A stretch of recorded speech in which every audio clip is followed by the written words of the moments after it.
first thing I want to do is underscore what's happening with the human attention span. So going back to 2000, Microsoft started measuring the human attention span to understand how well we could filter out noise and focus on what was in front of us, whether it was on a laptop, a desktop, or a mobile device. And they clocked that in at 12 seconds. 13 years later, when they measured it again, they saw it had dropped 30% to 8 seconds. What's even more startling, though, is that we're actually 1 second shy of a goldfish. And so we're devolving as a human race. And anybody who's been out to dinner or at a family function knows that people are texting, tweeting, swiping, and it's heads down and phone first. So Twitter is at the forefront of earning attention and creating products that deliver immersive experiences that pull people in versus just push messages out. I joined the company about 2 years ago, and we've actually launched 10 video products since I joined in March of 2014. So a tremendous amount of consumer-first innovation designed to create great experiences for consumers and engagement at scale for brands.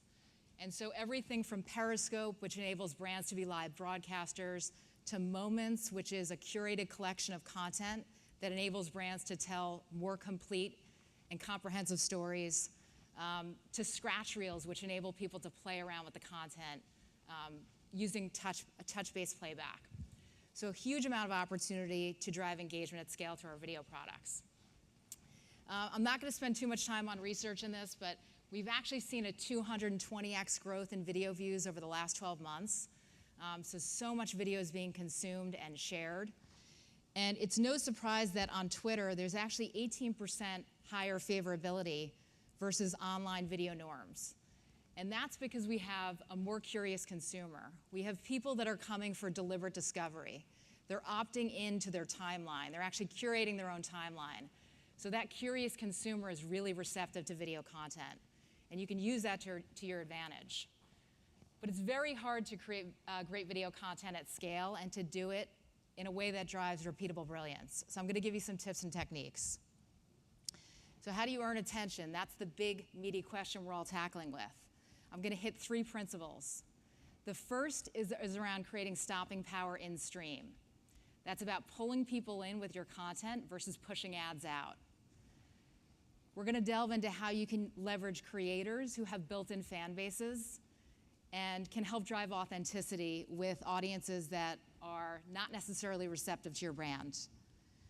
And then we're going to talk about designing participation and moving from viewing to doing, getting people involved in your brand story, and then paying it forward. So stopping power. This is the central most tenet of your video content strategy, is thinking about how you can slow down the speed of the feed to draw people in quickly and create impact in a tight window.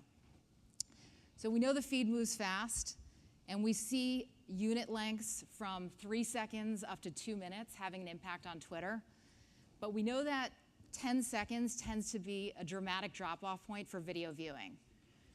So think about how you can actually front-load excitement and make those 10 seconds be super powerful and impactful so that you can draw people in and then move them towards completion of the story.